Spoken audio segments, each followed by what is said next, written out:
नमस्कार, मैं हूं आयुषी। आप देख रहे हैं हिंदी न्यूज नाउ। आइए नजर डालते हैं आज की कुछ खास खबर की ओर।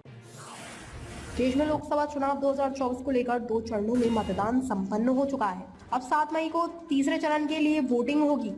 इस बीच कई लोकसभा सीटों से राजनीतिक पार्टियां अपने उम्मीदवारों के नामों की घोषणा कर रही हैं। प्रत्याशी बड़ी संख्या में अपने समर्थकों के साथ नामांकन पर्चा भरने जा रहे हैं, लेकिन इनमें से कुछ ने अपने प्रचार के लिए अनोखा तरीका भी निकाल लिया है। हाल ही में सोशल मीडिया पर 2 वीडियो सामने आए हैं, जिसे देखकर कुछ लोगों की हंसी छूट गई तो कई लोग हैरान रह गए।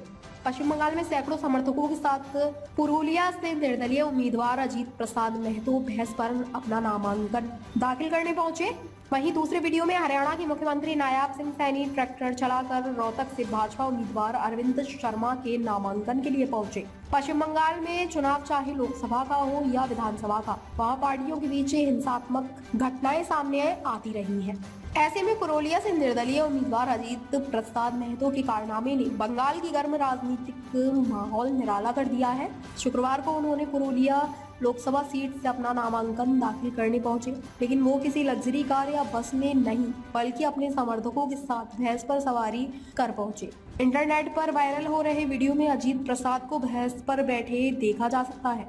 उनके पीछे समर्थकों की भारी भीड़ चली आ रही है। बता दें कि अजीत प्रसाद महतो पश्चिम बंगाल में कुर्मी समुदाय द्वारा अनुसूचित जनजाति एसटी का दर्जा दिए जाने के आंदोलन का हिस्सा हैं। अपने एक बयान में उन्होंने कहा, मैंने अपना नामांकन दाखिल किया है। हम कुर्मी समुदाय के एसटी दर्जे और सरना धर्म कोड के लिए लड़ रहे हैं।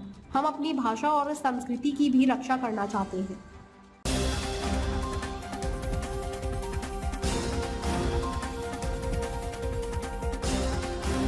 गर्मी के दिनों में बच्चे बहुत कम स्कूल आ रहे थे। जब से रिजल्ट निकला और गर्मी बढ़ने लगी, तब से तो इनकी संख्या और कम हो गई थी। हम लोग इस बात से परेशान थे। स्कूल में बस टीचर आकर बैठ जाते थे, दिन भर कोई पढ़ाई नहीं होती थी। कई बार तो हम लोग बच्चों को लेने उनके घर तक चले गए। वहां जाकर पता चलता कोई दोस्तों के साथ खेलने चला गया है तो कोई खेत पर है। गांव के कुछ पढ़े लिखे लोगों से बैठकर हमने इस पर बात की। लंबी बातचीत के बाद एक स्पेशल थॉट आया, वो था स्कूल के अंदर बच्चों के लिए स्विमिंग पूल बनाना। हम लोगों ने सोचा, अगर बच्चों के खेलने के लिए स्कूल में ही कुछ अलग बन जाएगा तो हमारी परेशानी दूर हो जाएगी। इसके बाद हम लोगों ने स्कूल के एक कमरे को ही स्विमिंग पूल बना दिया। उसका नतीजा चौंकाने वाला था। हमारे स्कूल में फिर से बच्चों की संख्या बढ़ गई है। जो संख्या पहले 10 थी वो बढ़कर 50 से ज्यादा हो गई। ये कहना है कन्नौज के महासोनापुर के मॉडल प्राथमिक विद्यालय के प्रधानाचार्य वैभव राजपूत का।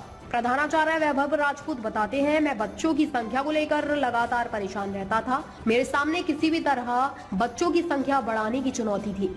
मुझे खाली स्कूल देखकर अच्छा नहीं लगता था। स्कूल में इस समय 75 बच्चे हैं, लेकिन आते बस 10-15 थे। वो भी लंच के बाद घर भाग जाते थे। स्कूल के टीचर खाली बैठे रहते थे। स्कूल को लेकर लोग तरह तरह की बातें करने लगते थे। बल्कि सच तो ये था कि बच्चे गर्मी से बचने के लिए स्कूल नहीं आते थे। वो लोग जाकर बाग में पेड़ों के नीचे बैठते या फिर ट्यूबवेल के पानी में नहाते, तो कहीं तालाब में जाकर पड़े रहते।